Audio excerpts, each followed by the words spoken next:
క్రీస్తునందు ప్రియులారా, యేసు క్రీస్తు నామములో మీ అందరికీ శుభాలు తెలియజేస్తున్నాం.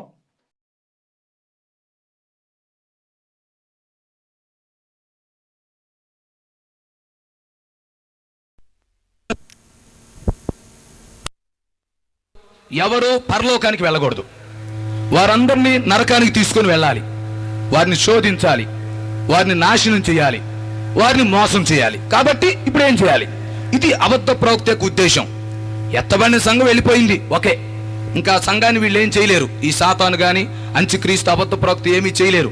ఎత్తబడిన సంఘం యేసుక్రీస్తు రక్తంలో కడగబడింది, ఎత్తబడింది, పరిశుద్ధాత్మ దేవుడు తీసుకెళ్లాడు. ఇప్పుడు విడవబడిన ప్రజలు వీళ్ళ చేతుల్లో ఉన్నారు. అందువల్ల ఇప్పుడు ఈ అబద్ధ ప్రవక్త ఏం ఆలోచిస్తాడంటే, ఈ విడవబడిన వారిని ఎవరిని పరలోకానికి వెళ్లకుండా చేయాలి, వీరు హతసాక్షులుగా మరణించకుండా చేయాలి, వీరిని సువార్త వినకుండా చేయాలి, వీరిని ఎలాగైనా శోధించాలి, మోసం చేయాలి, పాపంలో పడేయాలి. కాబట్టి ఇప్పుడు ఏం చేయాలి అని ఆలోచించి 6 ప్రయత్నాలు చేస్తాడు. నేను ముందే చెప్పాను కదా, 6 అనే సంఖ్య మానవ సంఖ్య. కాబట్టి మానవ సంఖ్యతో మానవుణ్ణి మోసం చేయటం, ముళ్ళుని ముళ్ళుతో తీయటం. కాబట్టి ఇప్పుడు సాతానుడు శక్తిని పొందుకుంటాడు అబద్ధ ప్రవక్త. ఇక తన పాత్ర మొదలు పెడతాడు. నెంబర్ 1, ఇతను చేసే 6 కార్యాలు. మొట్టమొదటి కార్యం ఏం చేస్తాడంటే, ఇతడు ప్రపంచంలోకి రాగానే ప్రజలందరినీ ప్రేరేపిస్తాడన్నమాట. ఏమని ప్రేరేపిస్తాడంటే, బాబు వినండి, ప్రజలారా వినండి, మీ అందరికి నేను ఒక శుభవార్తను తెలియజేస్తున్నాను. ఈనాడు మన ప్రపంచాన్ని పరిపాలించటానికి, 7 సంవత్సరాలు పరిపాలించటానికి మన మధ్యకు మెస్సియా వచ్చాడు. ఇతడు శక్తిమంతుడు, ఇతనికి చావు దెబ్బ తగిలింది మొన్న. ఇతడు చనిపోతాడని ప్రపంచమంతా అనుకున్నారు, మీకు తెలుసు కదా ఆ సంగతి.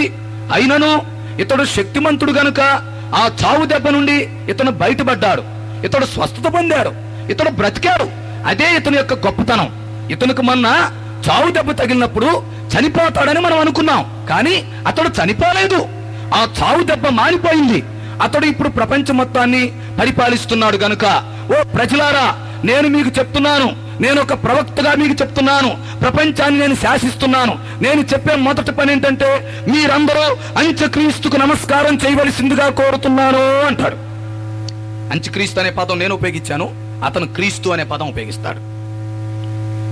ప్రపంచాన్ని పరిపాలిస్తున్నాడు క్రీస్తు, ఇతనే మెస్సయ్య, ఇతడే చావు దెబ్బ నుండి బయటపడినవాడు, మరణము నుండి బయటపడినవాడు. కాబట్టి ప్రపంచమంతా ఇతనికి నమస్కారం చేయాలి.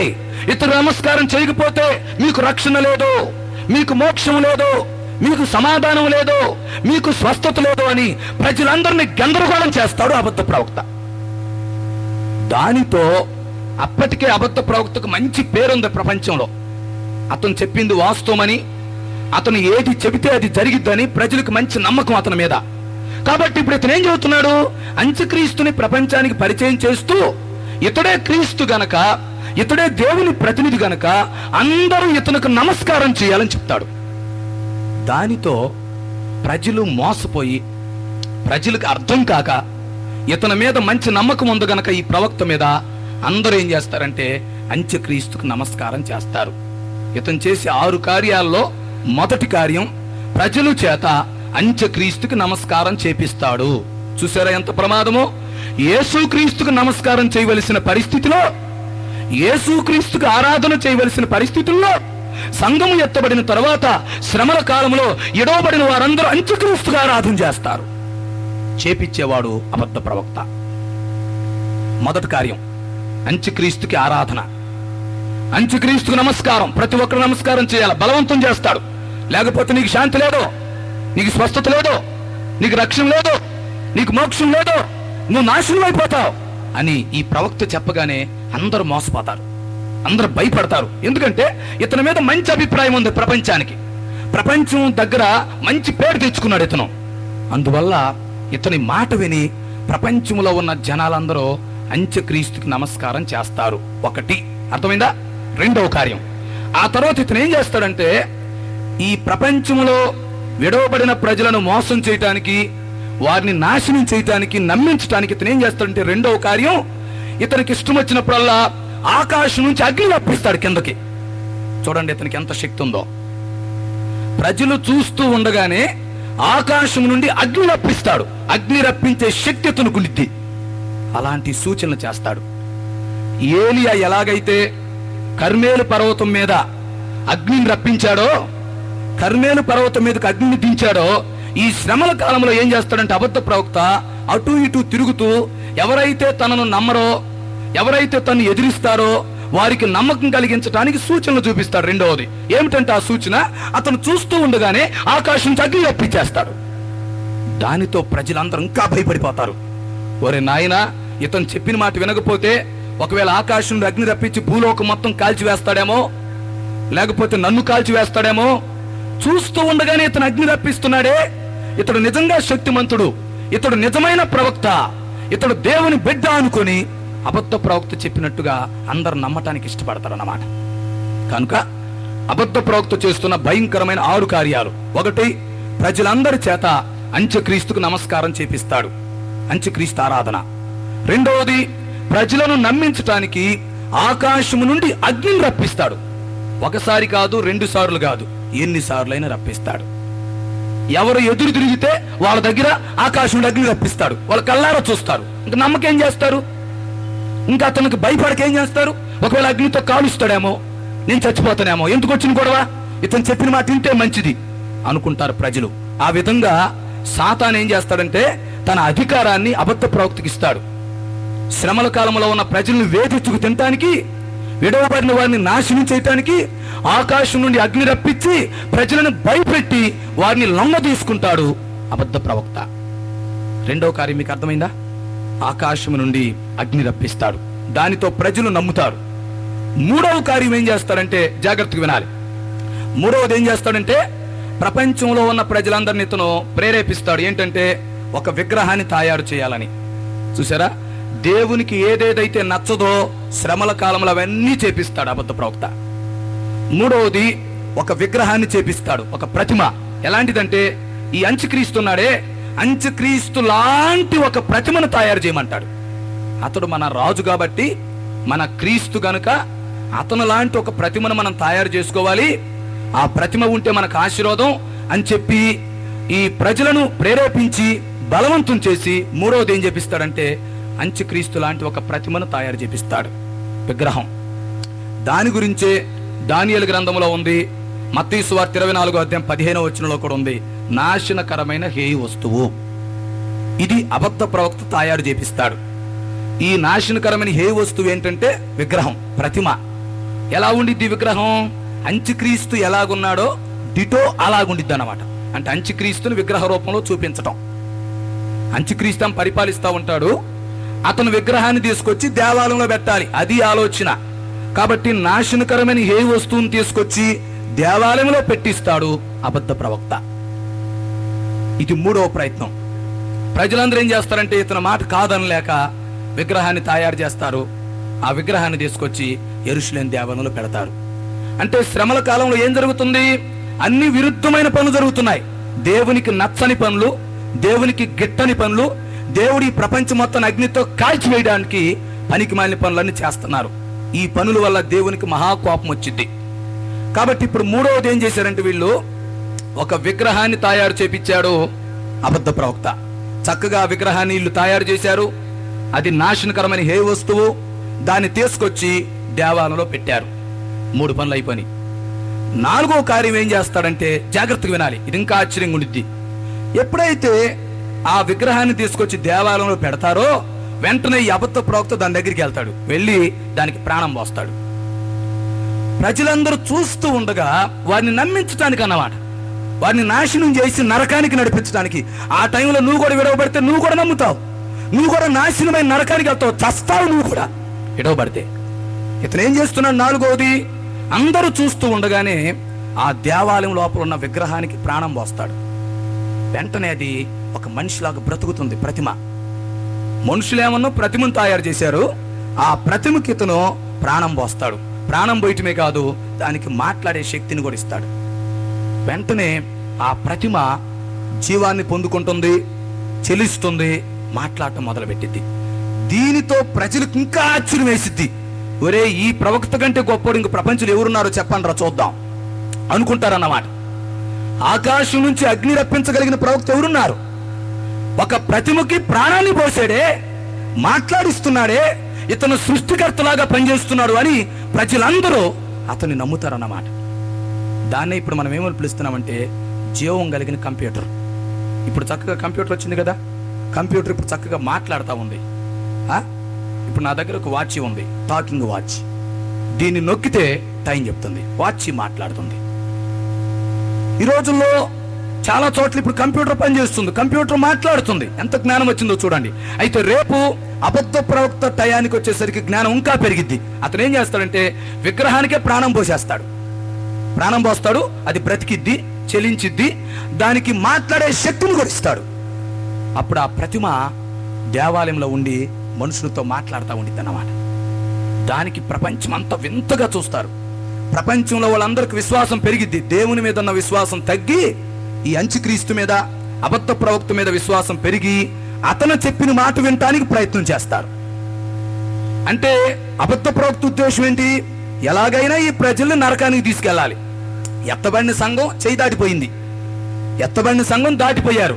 ఇక ఎడవబడ్డ వారినన్నా పట్టుకోవాలి, వీరినన్నా నాశనం చేయాలి, వీరినన్నా నరకానికి తీసుకొని పోవాలని ప్రయత్నాలన్నీ జరుగుతున్నాయి. కాబట్టి ఇప్పుడు 4వ ప్రయత్నం ఏంటంటే విగ్రహానికి ప్రాణం పోశాడు, విగ్రహం చక్కగా మాట్లాడుతూ ఉంది, అది అందరూ చూస్తున్నారు. ఒకవేళ విడవబడిన వారు దాన్ని టీవీలో కూడా చూడొచ్చాము, టీవీలో రిలే చేస్తారు. ఇదిగో ఒక ప్రతిమకి ప్రాణం పోశాడు ఫలానా ప్రవక్త, ఇదిగో ఆ ప్రతిమ చూడండి, ఆ ప్రతిమ ఎలా ప్రాణముతో ఉందో, ఆ ప్రతిమ ఎలాగ మాట్లాడుతుందో చూడండి అనగానే టింగ్ టింగ్ టింగ్ టీవీలో మాట్లాడుతూ ఉండిద్ది ఆ ప్రతిమ. అందరూ చూస్తారు. అప్పుడు ఆశ్చర్యపోక ఏం చేస్తారు? ఇప్పటికే మన వాళ్ళు ఆశ్చర్యపోతున్నారు కదా, చిన్నదానికి పెద్దానికి ఆశ్చర్యపోతున్నారు, చిన్నదాన్ని పెద్దాన్ని నమ్మి పరుగులు తీస్తున్నారు. మరి ఇలాంటి కార్యాలు జరిగితే ఇంక నమ్మరా? ఆకాశం నుంచి అగ్ని దిగి వస్తుంటే నమ్మరా? లేకపోతే ఒక ప్రతిమ మాట్లాడుతుంటే నమ్మరా? నమ్మిస్తున్నాడు క్రీస్తు విరోధి, అలాగే అబద్ధ ప్రవక్త. మొత్తానికి తను చేస్తున్న 4వ కార్యం విగ్రహానికి ప్రాణం పోసి దాంతో మాట్లాడిచ్చాడు. 5వ కార్యం ఏం చేశాడంటే ఇంకా భయంకరమైన కార్యం చేపిస్తున్నాడు. ఏంటో తెలుసునా? ప్రతి ఒక్కరూ ఆ విగ్రహానికి నమస్కారం చేయాలా, లేకపోతే చంపేస్తానంటాడు. ఇది 5వ కార్యం. విడవబడిన వారికి ఎంత పరీక్షో మీరు అర్థం చేసుకోండి. ఇది పరిశుద్ధుల ఓర్పుకు పరీక్ష, విడవబడిన వారికి అగ్ని పరీక్ష.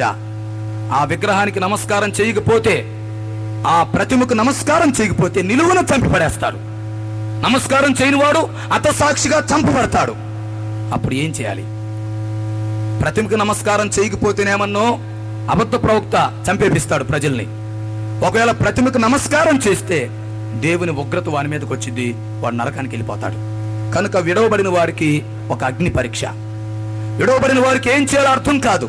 ఈ అబద్ధ ప్రవక్త అందరినీ ప్రేరేపిస్తూ ఉంటాడు. ఇదిగో ఈ ప్రతిమ మన రాజుగారి ప్రతిమ, మన క్రీస్తు ప్రతిమ మాట్లాడుతుంది. ప్రతి ఒక్కరూ ఆ ప్రతిమకు నమస్కారం చేయండి. ఎవరైతే మీరు నమస్కారం చేయరో వారు హతసాక్షులుగా చంపబడతారు, వారిని సంహరిస్తాం. కాబట్టి మీకు ప్రాణం కావాలా, లేక ఈ ప్రతిమకు నమస్కారం చేస్తారా? రెంట్లో ఏది కావాలో కోరుకోండి. దీనికి ప్రజలంతా భయపడి తమ ప్రాణాన్ని రక్షించుకోవటానికి ఆ ప్రతిమకు నమస్కారం చేస్తారు. దానియేలు గ్రంథం 3వ అధ్యాయంలో జరిగినట్టుగా ఉండిద్ది. అర్థమైందా? దానియేలు గ్రంథం 3వ అధ్యాయంలో దోరా మైదానంలో నెబుకద్నెజరు ఒక ప్రతిమను నిలబెట్టి ఆ ప్రతిమకు నమస్కారం చేయని వారందరినీ అగ్నిగుండంలో పడేస్తానని చెప్పి ఆజ్ఞ ఇస్తాడు. మీకు బాగా అర్థమైందా నెబుకద్నెజరు చేసిన పని? ఆ ప్రతిమకు ఎవరైతే నమస్కారం చేయరో వారందరినీ అగ్నిగుండంలో పడేస్తాను, వారిని చంపేస్తాను అని నెబుకద్నెజరు ఆనాడు ప్రపంచాన్ని ఎలాగ బెదిరించాడో, 7 ఏళ్ల శ్రమల కాలంలో అలాంటి ప్రయత్నం మరొకటి జరగబోతుంది, ఎడవబడిన వారిని నాశనం చేయటానికి. ఈ ప్రతిమకి ప్రతి ఒక్కరు నమస్కారం చేయాల్సిందే. నమస్కారం చేయకపోతే హతసాక్షిగా చంపబడతావు. నమస్కారం చేయకపోతే నీ ప్రాణాన్ని నువ్వు కోల్పోతావు. ఒకవేళ నమస్కారం చేస్తే పరలోకాన్ని కోల్పోతావు. ఇప్పుడు ఏం చేయాలి? కనుక ఈ అబద్ధ ప్రవక్త చేస్తున్న 5వ కార్యం ప్రజలందరి చేత విగ్రహారాధన చేపిస్తున్నాడు. అందరూ ఆ ప్రతిమకు పూజించేటట్లుగా వారిని బలవంతం చేపిస్తాడు, చట్టం చేపిస్తాడు. చట్టం మీరితే వారిని చంపేస్తాడు. దీనితో అనేక మంది హతసాక్షులుగా చంపబడతారు. ఎవరైనా ఆ రోజుల్లో యేసుక్రీస్తు నమ్ముకోవాలనుకుంటే, పరలోకానికి పోవాలనుకుంటే ఈ అంత్యక్రీస్తుని అబద్ధ ప్రవక్తని ఎదిరించి వారు హతసాక్షులుగా చంపబడతారు. హతసాక్షులుగా చంపబడకపోతే ఆ రోజుల్లో రక్షణ పొందటం చాలా కష్టం. అది భయంకరమైన పరిస్థితి. ఓకే, ఆ తర్వాత 6వ కార్యం చేపిస్తాడు ఇతను. జాగ్రత్తగా వినండి. అబద్ధ ప్రవక్త చేస్తున్న చివరి కార్యం 6వ కార్యం ఏం చేస్తాడంటే 666వ నెంబర్ ముద్ర ప్రతి వ్యక్తి వేయించుకోవాలని బలవంతం చేపిస్తాడు, చట్టం చేపిస్తాడు. 666వ నెంబర్ ముద్ర, ఇది అంత్యక్రీస్తు ఆ మనిషి యొక్క పేరైనా కావచ్చు, అతని సంఖ్య అయినా కావచ్చు. బాగా అర్థం చేసుకోండి. ఈ 666వ నెంబర్ ముద్ర అనేది మనిషి పేరైనా కావచ్చు, లేక మనిషి యొక్క సంఖ్య అయినా కావచ్చు. ఈ ముద్ర నొసట మీద గాని కుడి చేయి మీద గాని వేయించుకోవాలి ప్రతి ఒక్కరూ. అది చట్టం. ఈ చట్టాన్ని పుట్టించేది ఎవరంటే అబద్ధ ప్రవక్త. అబద్ధ ప్రవక్త ప్రపంచాన్ని ప్రేరేపిస్తాడన్నమాట. ప్రపంచంలో ఉన్న ప్రజలారా, మీ అందరికి నేను ఒక చట్టాన్ని చేస్తున్నాను, మనలను పరిపాలిస్తున్నాడే ఈ క్రీస్తు, అంత్యక్రీస్తు. ఈ క్రీస్తుని మనం పూజించాలి, ఇతనికి మనం విధేయులుగా ఉండాలి. కాబట్టి అతని పేరు మీద మీ అందరికి ఒక ముద్ర వేస్తున్నాం. ఈ 666వ నెంబర్ ముద్ర ప్రతి ఒక్కరు వేయించుకోవాలి. ఎవరైతే ఈ ముద్ర వేయించుకోరో వారు అవిధేయుల కింద లెక్క. వారు మా దేశానికి సంబంధించిన పౌరులు కాదు, వారికి హక్కులు లేవు, వారు క్రయ విక్రయాలు చేయటానికి వీల్లేదు. ఈ ముద్ర వేయించుకోకపోతే వారు ఏమి అమ్మటానికి వీల్లేదు, కొనటానికి వీల్లేదు. సమాజంలో వారికి ఏమి హక్కులు లేవు. ప్రభుత్వం వారిని పట్టించుకోదు, ప్రభుత్వం వారిని బహిష్కరిస్తుంది, ప్రభుత్వం వారిని అవసరమైతే చంపేస్తుంది. కాబట్టి ఈ ముద్ర ప్రతి ఒక్కరు వేయించుకోవాలని అబద్ధ ప్రవక్త ఒక చట్టాన్ని పుట్టిస్తాడు. ఆ చట్టాన్ని అమలు చేస్తాడు.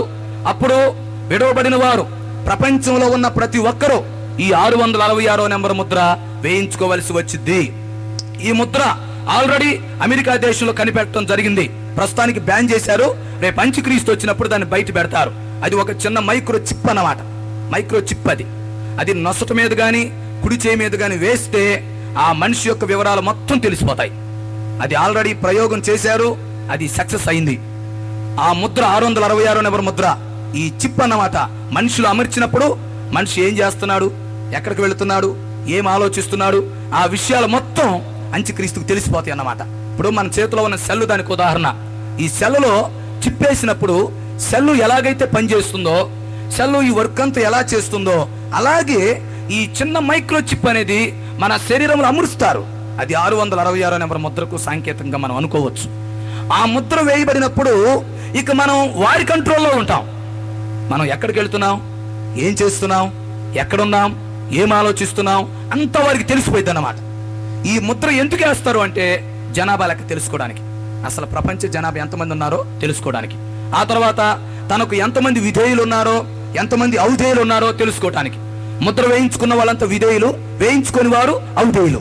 ఆ తర్వాత ముద్ర వేయించుకొని వారికి రేషన్ లేదు, వారు క్రయ విక్రయాలు చేయడానికి వీలు లేదు, వాళ్ళకు ప్రభుత్వ హక్కులు ఉండవు, వారు దేశంలో నుంచి హింసించబడతారు, బహిష్కరించబడతారు. కాబట్టి ఈ విధంగా మానవ జాతిని పతనం చేయటానికి, మానవ జాతిని క్రీస్తు విరోధికి దాసులుగా చేయటానికి ఈ అబద్ధ ప్రవక్త అనేవాడు ప్రేరేపించబడి సాతాను యొక్క శక్తితో ప్రపంచం మొత్తానికి చట్టం చేస్తాడు. ఈ చట్టానికి ప్రజలు లోబడి అందరూ 666వ నెంబర్ ముద్ర వేయించుకొని చస్తారు, నరకానికి పోతారు, దేవుని యొక్క ఉగ్రతకు గురైపోతారు. ఎవరైనా ముద్ర వేయించుకోకపోతే వారిని దేశ బహిష్కరణ చేయవచ్చు, వారు క్రయ విక్రయాలు చేయడానికి వీల్లేదు, వారు హతసాక్షులుగా చంపబడవచ్చు, వారు దేశంలో నుండి లెక్కలో నుండి కొట్టివేయబడవచ్చు. భయంకరమైన పరిస్థితులు రాబోతున్నాయి. నా ప్రియమైన సోదరులారా, ఈ రాత్రి వేళ అర్థం చేసుకోండి. సంఘం ఎత్తబడిన వెంటనే అంత్యక్రీస్తు వస్తున్నాడు. అతనికి సపోర్ట్ చేయడానికి అబద్ధ ప్రవక్త వచ్చి ఇప్పుడు నేను చెప్పిన పనులన్నీ చేస్తాడు. ఇవన్నీ పరిశుద్ధ గ్రంథంలో ఉన్నాయి, మీరు బాగా చదవండి. నేను ముగింపులో ఒక్కసారి ఇవన్నీ గుర్తు చేస్తున్నాను. 1, అతడు అంత్యక్రీస్తుకు నమస్కారం చేయమని ప్రేరేపిస్తాడు. 2, ఆకాశము నుండి అగ్ని రప్పించి మనుషుల్ని నమ్మిస్తాడు. 3వది, అంత్యక్రీస్తు ప్రతిమను తయారు చేయమని చెప్పి ఒక ప్రతిమను తయారు చేపిస్తాడు. 4వది, ఆ ప్రతిమకు ప్రాణం పోసి దానితో మాట్లాడించి ప్రజలందరినీ ఆశ్చర్యపరుస్తాడు, ప్రజలందరినీ తన వైపుకు తిప్పుకుంటాడు. 5వది, ప్రతి ఒక్కడు ఆ ప్రతిమకు నమస్కారం చేయాలి, విగ్రహారాధన చేయాలి, లేని ఎడల వాడు చంపబడతాడు, సంహరించబడతాడు. 6వది, ప్రతి ఒక్కడు తన నొసట మీద గాని కుడి చేయి మీద గాని 666వ నెంబర్ ముద్ర వేయించుకోవాలి. ఈ విధంగా ఈ కార్యాలన్నీ అంత్యక్రీస్తు పక్షంగా అబద్ధ ప్రవక్త జరిగిస్తాడు. సాతాను పరోక్షంగా ఉంటాడు, వీరిద్దరిని ప్రత్యక్షంగా ఫీల్డ్లోకి దించుతాడు. రాజకీయ పరంగా అంత్యక్రీస్తు పనిచేస్తాడు, మతపరంగా అబద్ధ ప్రవక్త పనిచేస్తాడు. ఈ రాజకీయం మతం రెండు కలుస్తాయి. ప్రజలందరిని ఆకట్టుకొని, ప్రజలందరినీ మోసం చేసి, ఆకర్షించి, వారిని రక్షణ పొందకుండా చేసి నరకానికి తీసుకొని పోతారు ఈ సాతాను త్రిత్వం. అయితే ఈ రాత్రి వేళ ముగింపులో నేనేం చెప్తున్నానంటే, యేసుక్రీస్తు ఇప్పుడు వచ్చి బోర ఊదితే, సంఘము ఎత్తబడితే, నీవు ఎత్తబడే గుంపులో ఉంటావా, విడవబడే గుంపులో ఉంటావా?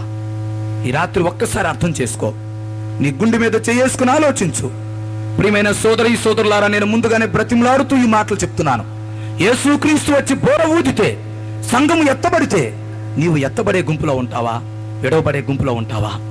క్రీస్తు చేతుల్లోకి వెళతావా, క్రీస్తు విరోధి చేతుల్లోకి వెళతావా? విడవబడ్డావంటే పరిశుద్ధాత్మకు బదులు అంతిమ అబద్ధ ప్రవక్త వస్తాడు. పరిశుద్ధాత్మ స్థానంలో అబద్ధ ప్రవక్త పనిచేసి అందరినీ అంత్యక్రీస్తు దగ్గరికి నడిపించి ప్రజలందరినీ మోసం చేస్తాడు. ప్రజలందరినీ విగ్రహారాధనలోకి దించుతాడు. అవసరమైతే లోబడకపోతే చంపేస్తాడు. విడవబడిన ప్రజలు అబద్ధ ప్రవక్తకు భయపడి అతను చేసిన సూచక క్రియలను నమ్మి ఆశ్చర్యపోయి తమ ప్రాణాన్ని రక్షించుకోవటానికి పరలోక రాజ్యాన్ని పోగొట్టుకుంటారు. కొంతమంది పరలోక రాజ్యాన్ని పోగొట్టుకుంటారు. కొంతమంది ఆ సమయంలో సత్యాన్ని తెలుసుకొని ఎదిరించి సాక్షులుగా చంపబడతారు. అయితే నేను చెప్తున్నాను, ఆ 7 ఏండ్ల శ్రమల కాలంలో మనం ఉండవలసిన పని లేదు. సాక్షులుగా చంపబడవలసిన పని లేదు. ఎదిరించి శ్రమ పడాల్సిన పని లేదు. ప్రస్తుతం కృపాయుగం ఉంది. పరిశుద్ధాత్ముడు సంఘాన్ని తీసుకొని పోవటానికి సిద్ధంగా ఉన్నాడు గనక ఈ రాత్రి ఒక్కసారి అర్థం చేసుకో. ఇప్పుడు దైవత్రిత్వం పనిచేస్తుంది, రేపు సాతాను త్రిత్వం పనిచేస్తుంది. సంఘం ఎత్తబడిన తర్వాత 7 ఏండ్ల శ్రమల కాలంలో ప్రజలు నాశనమై నరకానికి పోయే పరిస్థితులు వస్తాయి. అయితే ఆ నాశనకరమైన పరిస్థితుల నుండి తప్పించబడటానికి, శ్రమల కాలము నుండి తప్పించబడటానికి ఈ రాత్రి రక్షణ పొందటానికి మంచి అవకాశం దేవుడు మీకు ఒక మంచి అవకాశం ఇస్తున్నాడు. ఇదిగో దేవా, నా జీవితం ఆ పాదమస్తకం నీకు అంకితం. ఈ రాత్రి నా జీవితాన్ని నీకు అర్పిస్తున్నాను ప్రభువా. నా జీవితాన్ని నీకు అంకితం చేస్తున్నాను ప్రభువా. ఇప్పటి వరకు నేను సాతాను చేతిలో పాత్రగా వాడబడ్డాను. ఇక నుండి నీ చేతిలో పాత్రగా వాడబడతాను. నేను ఎత్తబడే సంఘంలో ఉండాలని ఆశపడుతున్నాను. 7 ఏండ్ల శ్రమల నుండి నన్ను తప్పించు నాయనా.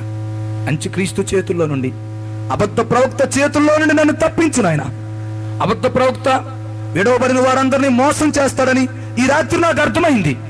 ఆ సమయంలో నేనుంటే నేను కూడా మోసపోతాను, నేను కూడా ఆకర్షించబడతాను, నేను కూడా భయపడి నా ప్రాణరక్షణ కోసం ఆత్మరక్షణ పోగొట్టుకుంటాను.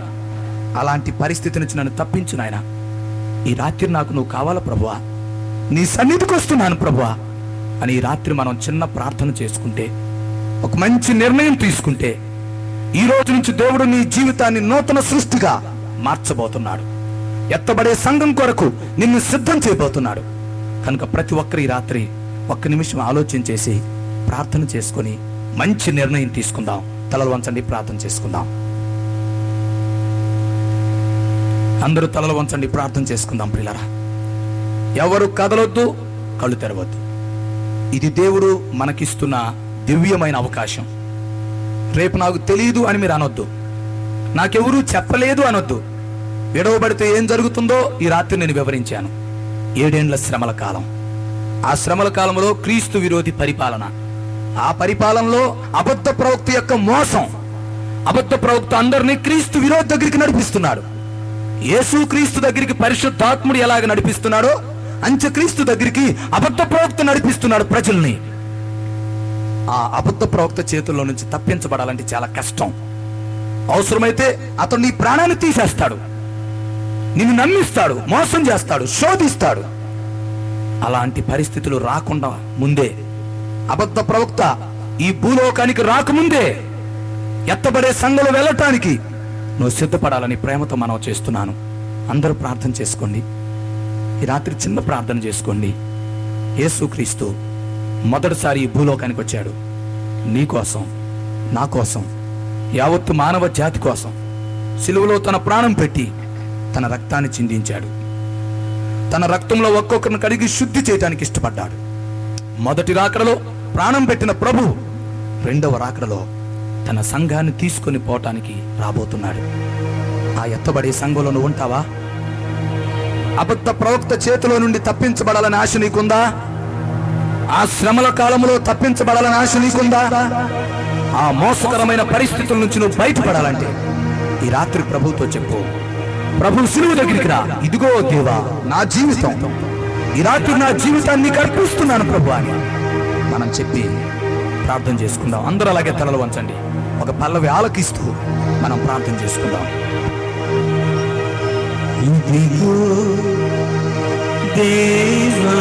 అందరూ ప్రార్థన చేయండి. పరిశుద్ధాత్ముడు ఇప్పుడు దర్శిస్తున్నాడు ఈ గ్రౌండ్ లో. ప్రియమైన తల్లి, ప్రియమైన సోదరి సోదరుడా, పరిశుద్ధాత్ముడు రెండవ రాత్రి గ్రౌండ్ లో సంచారం చేస్తున్నాడు. రేపు పరిశుద్ధాత్ముడు సంఘాన్ని తీసుకుని వెళ్తాడు. అప్పుడు దురాత్మ వస్తాడు, అబద్ధ ప్రవక్త వస్తాడు, విడవబడిన వారిని మోసం చేయడానికి. ఈ రాత్రి దేవుని వాక్యాన్ని తెలుసుకో. అందరూ ప్రార్థన చేయండి. ఎవరు అందరూ ప్రార్థన చేయండి. భర్త కొరకు కన్నీరు రాత్రి, భార్య కొరకు కన్నీరు కొరకు ప్రార్థన చేయండి. ఈ స్నేహితుల కోసం ప్రార్థన చేయండి. వారు విడవబడితే వెళ్ళిపోతారు. విడవబడితే రాత్రి రాత్రి నిర్ణయం తీసుకో. మంచి అవకాశం.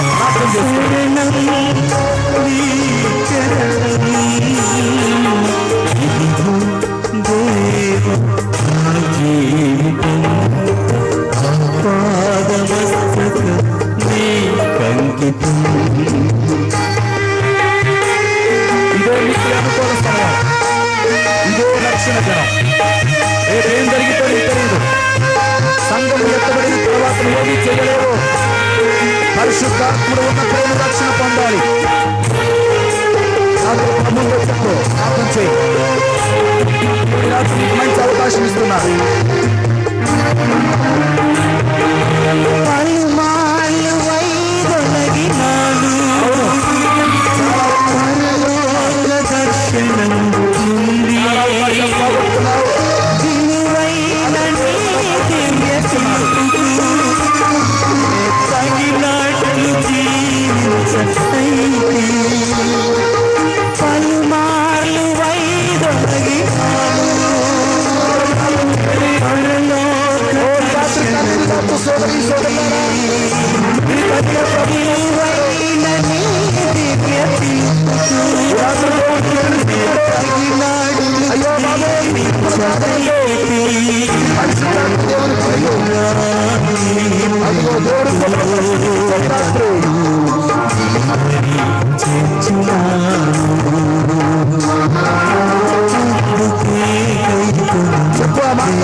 మాట్లాడే సమయం, నిర్ణయం తీసుకునే సమయం, ఎత్తబడే సంఘంలో ఉండటం మంచి అవకాశం.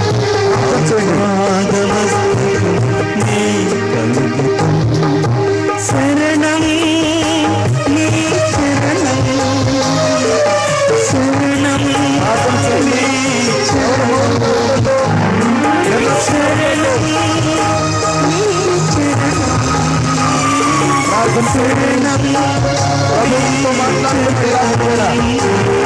భవిష్యత్తులో జరగబోయే విషయాల ముందే